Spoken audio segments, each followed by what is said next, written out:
Hi. അപ്പൊ നിങ്ങൾ വിചാരിക്കും ഞാൻ ഇപ്പൊ മൈസൂര് ഗുണ്ടൽപേട്ടയിലാന്നില്ലേ? നിങ്ങൾക്ക് തെറ്റി മക്കളെ. ഇത് നമ്മളെ നാടായ നമ്മളെ കുറ്റിപ്പുറം KMCT കോളേജിന്റെ തൊട്ടടുത്താട്ടാ. ഒരു മാസം മുമ്പ് ഞാൻ ഇവിടുന്ന് ഒരു വീഡിയോ ചെയ്തിരുന്നു. നമ്മളെ കർഷകൻ മജീദാക്കാന്റെ കൃഷി നിന്ന്. അപ്പൊ നമ്മളെ മജീദാക്കാന്റെ ചെണ്ടുമല്ലികൊക്കെ ഇവിടെ ഓണത്തോടനുബന്ധിച്ച് ഇവിടെ റെഡി ആയിട്ടുണ്ട്. അപ്പൊ ഇന്ന് ഇതിന്റെ ചെറിയൊരു ഉദ്ഘാടനം, ഒരു വിളവെടുപ്പ് കാഴ്ചയൊക്കെയാണ് കാണാൻ പോണത്. കമോൺ.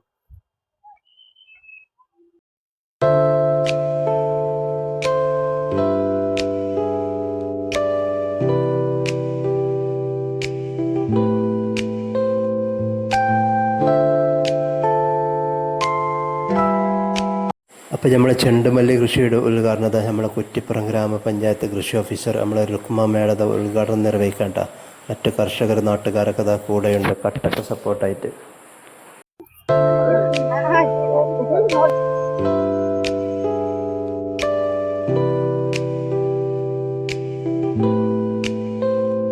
കുറ്റിപ്പുറം ഗ്രാമപഞ്ചായത്തിലെ മികച്ച കർഷകൻ തന്നെയായ മജീദ്ക്കയുടെ കൃഷിത്തോട്ടത്തിലാണ് നമ്മളിവിടെ ഉള്ളത്.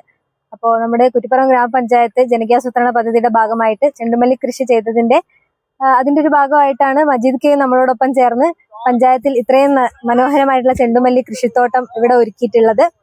അപ്പൊ അതിന്റെ ഒരു ഉദ്ഘാടനത്തിന്റെ ഭാഗമായിട്ടാണ് നമ്മളിവിടെ ഒത്തുചേർന്നിരിക്കുന്നത്. അപ്പൊ ഏറ്റവും ഭംഗിയായി തന്നെ, അതായത് അദ്ദേഹം തൊട്ടതിലൊക്കെ പൊന്നു വിളയിക്കുക എന്ന് പറഞ്ഞ പോലെ പലതരം കൃഷികൾ ഈ പഞ്ചായത്തിൽ തന്നെ എല്ലാവരും ചെയ്യാത്ത രീതിയിൽ പലതരം കൃഷികൾ അദ്ദേഹം പരീക്ഷിക്കുകയും വിജയം കണ്ടിരിക്കുകയും ചെയ്തിട്ടുണ്ട്. പ്രധാനമായിട്ട് പറയുകയാണെങ്കിൽ ഇവിടെ ചെണ്ടുമല്ലി എല്ലാ കൊല്ലവും ചെണ്ടുമല്ലി ചെയ്യുന്നുണ്ട്. ചെണ്ടുമല്ലി കൂടാതെ തന്നെ കരിമ്പ് കൃഷിയിലും പിന്നെ മുളക് കൃഷിയിലും മറ്റെല്ലാ കൃഷിയിലും തന്നെ കൂടുതൽ പിന്നെ പച്ചക്കറി കൃഷിയിലാട്ടെ എല്ലാ കൃഷിയിലും തന്നെ എല്ലാ കൊല്ലവും വിജയിച്ചുകൊണ്ടിരിക്കുന്ന ഒരു കർഷകൻ തന്നെയാണ്. അപ്പൊ അദ്ദേഹത്തിന് പഞ്ചായത്തിന്റെയും കൃഷിഭവന്റെയും ഗവൺമെന്റിന്റെയും എല്ലാ പിന്തുണകളും നമ്മൾ കൊടുത്തു വരുന്നുണ്ട്. ഇനിയും മുന്നോട്ട് അത് തന്നെ ഉണ്ടാവും. അപ്പൊ അദ്ദേഹം കൂടുതൽ പ്രോത്സാഹനം നൽകിക്കൊണ്ട് നമ്മുടെ പഞ്ചായത്തിലെ ഈ വർഷത്തെ മികച്ച കർഷകരിൽ ഒരാളായി തന്നെ നമ്മൾ പഞ്ചായത്ത് തെരഞ്ഞെടുത്ത ഒരാളാണ് മജീദ്ക്ക. അപ്പൊ മുന്നോട്ട് ഇനിയും നല്ല രീതിയിൽ പോകാനുള്ള എല്ലാ സപ്പോർട്ടും നമ്മളെ കൃഷിഭവന്റെ ഭാഗത്തുനിന്നും നാട്ടുകാരുടെ ഭാഗത്തുനിന്നും എല്ലാം അദ്ദേഹം പ്രതീക്ഷിക്കുന്നുണ്ട്. നമ്മളൊപ്പം ഉണ്ടാവും. അപ്പോൾ എല്ലാ ആശംസകളും അദ്ദേഹത്തിന് നേർന്നോളൂ. അതുപോലെ നമ്മളെ കർഷകൻ മജീദാക്കാന്റെ ഉദ്ഘാടനം കഴിഞ്ഞ് ഇനിയുള്ളത് എന്റെ വകേട്ടാ. അപ്പൊ നമ്മളെ വകത ചെറുതായിട്ടൊരു കട്ടിങ് കേട്ടാ. സംഭവം നല്ല വലിപ്പമുള്ള മല്ലിക കേട്ടോ അതൊക്കെ. അപ്പൊ ഓണം കളറാക്കാന് കണ്ടു പോരിട്ടാ. അപ്പൊ മജീദാക്ക, നമ്മളെ മല്ലിക കൃഷിന്റെ ഉദ്ഘാടനം ഒക്കെ കഴിഞ്ഞുല്ലേ? അപ്പൊ ഈ ഒരു വേളയിൽ ഇപ്പൊ എന്താ നമുക്ക് പറയാനുള്ളത്? ഓണം ആദ്യമായ കാരണേ ആവാൻ കുറച്ച് താമസമായി. കഴിഞ്ഞ പ്രാവശ്യം നല്ല ഉഷാറായിട്ട് അതിന്റെ റെഡിയായി. പക്ഷെ ചുവപ്പ് കളർ കുറവാ. ചുവപ്പ് കളർ ഈ മഴ കാരണം പിന്നെ ഒരു നാശമായി പോയതാണ്. മഴ ഓവർ ചെയ്യുന്നുണ്ട് ഇവിടെ. ഇതേമാതിരി എല്ലാ കടത്ത് വെച്ചാണ് ഇതേമാതിരി തൈ ഉണ്ടായിരുന്നു. കേട് വന്നത് അത് വേറെ തൈയാണ്. ഇതിപ്പോ ഏകദേശം എത്ര തൈ ഉണ്ടാവും? ഇതിപ്പോ 400 തൈയാണ്. 400 തൈ 400 പൊടിച്ചിക്കണപ്പോ പിടിച്ചില്ല.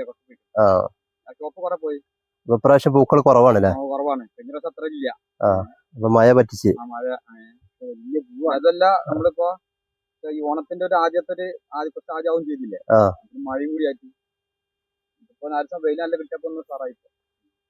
പച്ചക്കറി ഇപ്പൊ എന്താണ് ഇപ്പൊ റെഡി ആയിക്കുള്ളത് ഇവിടെ ഓണായിട്ട്? ഓണത്തിന് റെഡി ആവാൻ ചിലപ്പോ പച്ചമുളക് റെഡി ആവും.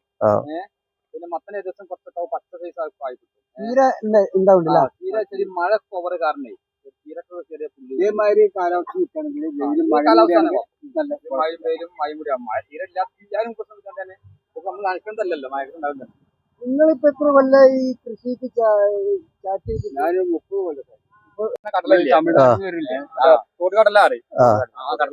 നമ്മളെ തോട് പൊളിച്ചിട്ട് തന്നില്ല കടലല്ലേ? സ്കൂളിലൊക്കെ പോയിരുന്ന കാലത്തേ ആർക്കും സ്കൂളിൽ പോയിരുന്ന കാലത്ത് പൈസക്ക് 3 പൈസ ഏല നമുക്ക് ഉപ്പേരായിട്ട് അങ്ങനല്ല. ഇതിന്റെ വിത്തത്തിന് മുകളിൽ വരെ വരും. ഇതിന്റെ ഏറ്റവും ഒരാടി താഴെ വരെ ഇതിന്റെ പുറത്ത് വിത്ത് വരുന്നു. ഇതിപ്പോ എത്ര മാസമായി? ഈ ഇറങ്ങി വരുന്നതാ ഇത് അത് വന്ന് വലുതായിട്ട് മണ്ണിൽ തട്ടിയാല് അപ്പോൾ വിത്തായി. അങ്ങനെ മണ്ണ് ഇഞ്ഞിട്ട് കൊടുക്കും തന്നെ. ഇതിപ്പോ എത്ര മാസമായി? ഇതിപ്പോ 2 മാസം അടുത്തായി തുടങ്ങി. ഈ കടല ഉണ്ടാവണമെങ്കിൽ എത്ര മാസം പിടിക്കും? 100 ദിവസം മതി. 100 ദിവസം കൊണ്ട് വിളവെടുക്കല്ലേ? 3 മാസം 100 ദിവസം അല്ല അതിന്റെ ഇല തിന്നാൻ പറ്റില്ല. ഇല്ല. ആ ചരിങ്ങടെ മത്തന്റെ എന്താ ജാടാണ് എല്ലാ ഇലയും തിന്നാന് ചോദിച്ചാ അറിയാത്ത ചോദിച്ചാ ഞാൻ മുരുമുരു